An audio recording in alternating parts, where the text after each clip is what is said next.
Everyone,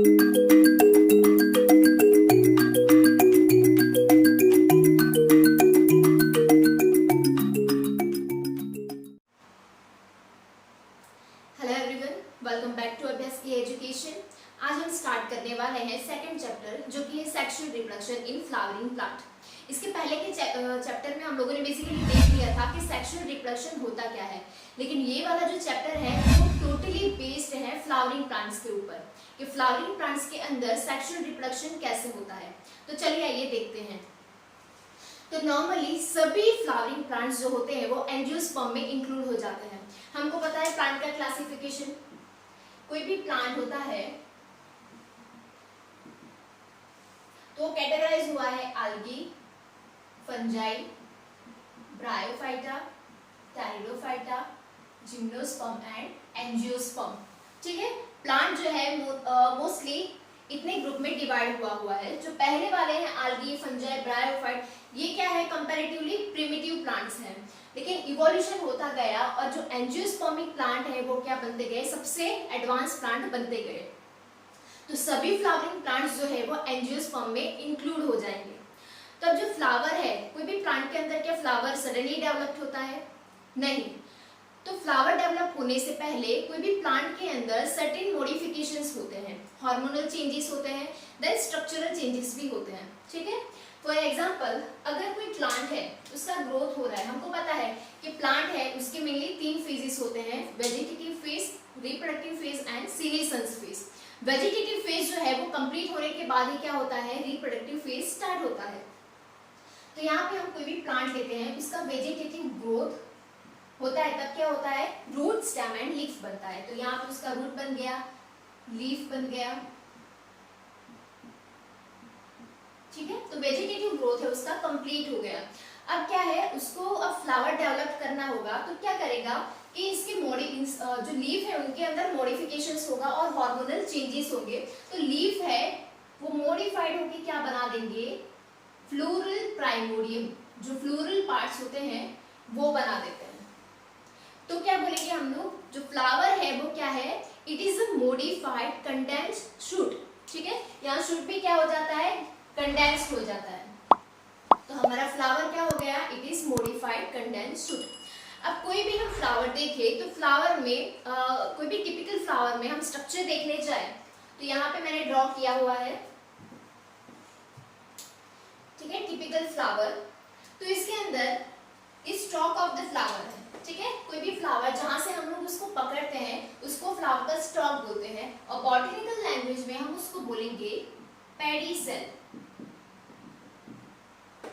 then ये greenish part है उसको हम लोग बोलेंगे कैलिक्स। जो कैलिक्स होता है बहुत सारे ग्रीनिश पार्ट के बने हुए होते हैं, तो एक अगर हम सिंगल ग्रीनिश पार्ट लेते हैं तो उसको हम लोग क्या बोलेंगे, sepal. So all the sepals together known as calyx. Then ये वाला पार्ट लेते हैं, इसको बोलेंगे करोला। अब करोला में भी क्या होगा कि वो बहुत सारे पेटल्स के बने हुए होते हैं। ठीक है, तो इंडिविजुअल अगर हम पोर्शन लेते हैं तो उसको हम लोग बोलेंगे petal. So all the petals together known as corolla. अब यहाँ पे ये तीनों जो पार्ट हैं, करोला, कैलिक्स एंड पेडिसेल, इसको हम लोग क्या बोलेंगे, एक्सेसरी होल्स। एक्सेसरी होल्स ये मेनली क्या करते हैं कि फ्लावर का जो भी मेन रिप्रोडक्टिव पार्ट है उसको प्रोटेक्ट करेगा। ठीक है, अब फ्लावर के मेन रिप्रोडक्टिव पार्ट कौन कौन से हैं, तो इसका मेन रिप्रोडक्टिव पार्ट है स्टेमन एंड पिस्टिल। जो स्टेमन है, this is स्टेमन which is male part, और जो सेंटर में आपको दिख रहा है वो क्या है, pistil which is female part. ठीक है, तो कोई भी आप फ्लावर देखोगे तो इतना स्ट्रक्चर होगा टिपिकल फ्लावर के अंदर। अब हम अलग से ये स्टेमन और पिस्टिल के स्ट्रक्चर के बारे में देखते हैं। तो स्टेमन का स्ट्रक्चर अगर हम देखें, so it is mainly made up of anther,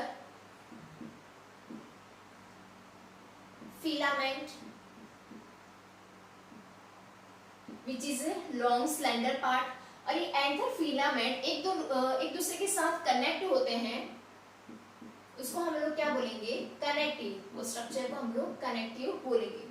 तो कभी भी आपको सिर्फ स्टेमन के स्ट्रक्चर के बारे में पूछे तो क्या आ जाएगा, it is made up of two part, main उसके दो ही पार्ट है, एंथर एंड फिलामेंट। अब ये फिलामेंट है, कोई भी फ्लावर होगा, यहाँ पे आप लोग देख सकते हैं, ठीक है, कि फिलामेंट है, ये प्रॉक्सिमल पार्ट है, वो अटैच होता है थैलेमस के साथ या फिर पेटल्स के साथ, ठीक है, कोई भी कंडीशन हो सकता है। अगर पेटल्स के साथ उसका प्रॉक्सिमल पार्ट, स्टेमन का प्रॉक्सिमल पार्ट अटैच है तो उसको हम लोग क्या बोलेंगे, एपीपेटलस, अगर पेटल्स के साथ अटैच है तो ये हो गया हमारा स्टेमन का स्ट्रक्चर।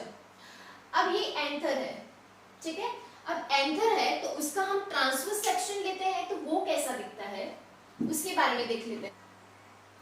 अब हम देखते हैं ट्रांसवर्स सेक्शन ऑफ एंथर के बारे में।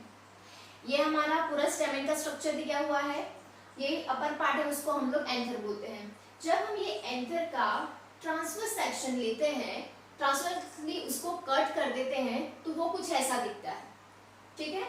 तो इसके ऊपर से हम लोग क्या बोल सकते हैं, तो normally anther is bilobe structure, it is bilobe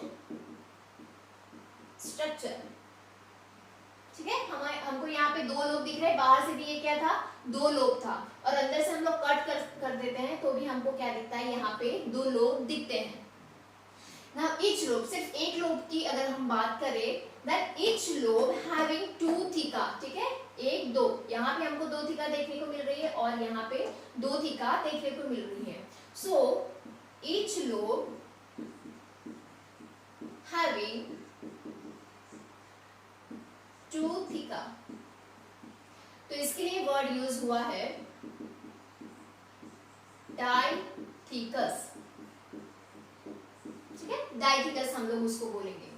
then ये जो थीका है, ठीक है, यहाँ पे एक लोब के अंदर हमको दो थीका दिख रही है, तो दोनों थीका एक दूसरे से सेपरेट कैसे होंगी, तो ये यहाँ पे एक ग्रूव होता है, तो ये ग्रूव पूरा लेंथ वाइज रन करता है और ये दोनों थीका को क्या करेगा, सेपरेट करेगा। Then anther is tetragonal structure, ठीक है, हमको टेट्रागोनल चार कॉर्नर दिख रहे हैं हमको। So anther is tetragonal structure, और हर एक कॉर्नर पे हमको क्या दिख रहा है, माइक्रोस्पोरेंजिया, ये राउंडेड स्ट्रक्चर है, वो क्या है, माइक्रोस्पोरेंजिया, कि जिसमें आगे जाके क्या बनने वाला है, पोलन ग्रेन्स बनने वाले हैं, जो कि मेल गैमेटोफाइट है, जिसके अंदर से मेल गैमेट्स बनेंगे। सो यहाँ पे हर एक कॉर्नर पे क्या देखने को मिल रहा है, हमको माइक्रोस्पोरेंजिया देखने को मिल रहे हैं। So tetragonal structure having microsporangia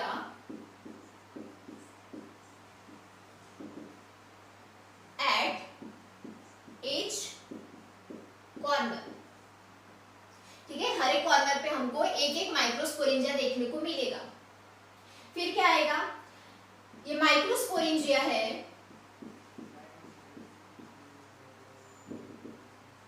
is further develop into pollen sac, ठीक है, ये फर्दर डेवलप होगा और हमारा क्या बनेगा, पोलन सैक, जिसके अंदर से क्या बनने वाला है, पोलन ग्रेन। तो इतना स्ट्रक्चर हमको पता चल गया कि टिपिकल फ्लावर होता है, उसके अंदर कौन कौन से ऑर्गन होते हैं, calyx, Corolla, androecium and gynoecium. Calyx, Corolla क्या हो गया, उसका एक्सेसरी होल्स हो गया, और मेन रिप्रोडक्टिव स्ट्रक्चर कौन सा होगा उसका, androecium and gynoecium, means stamen and pistil. तो स्टेमेन होगा हमारा मेल पार्ट और पिस्टिल होगा हमारा फीमेल पार्ट। फिर हमने स्टेमेन के बारे में देखा कि स्टेमेन है, इंडिविजुअली अगर हम उसको देखें तो उस कितने पार्ट्स के बने हुए होते हैं, मेन जो अपर पार्ट होता है उसको हम लोग बोलेंगे एंथर, और बेसल पार्ट होगा उसको हम लोग क्या बोलते हैं, फिलामेंट बोलते हैं। और दोनों एंथर और फिलामेंट एक दूसरे के साथ जो स्ट्रक्चर से कनेक्ट होते हैं उसको हम लोग क्या बोलेंगे, कनेक्टिव। देन उसके बाद हमने ट्रांसफर सेक्शन देखा कि एंथर है उसको हम अगर ट्रांसवर्सली कट कर देते हैं तो उसके अंदर कौन कौन से स्ट्रक्चर दिखेंगे। तो मेनली क्या हमको दिख रहा है, यहाँ पे बाइलोब दिख रहा है हैविंग 2 थीका, हर एक लोब के पास हमको 2 थीका देखने को मिल रही है। तो 2 थीका है तो उसके लिए हम वर्ड यूज करेंगे डाइथिकस। देन टेट्रागोनल स्ट्रक्चर है, हर एक कॉर्नर हमको दिख रहे हैं, 4 कॉर्नर दिख रहे हैं और हर एक कॉर्नर पे हमको क्या दिखेगा, माइक्रोस्पोरेंजिया, ठीक है। Each corner having 1 microsporangia.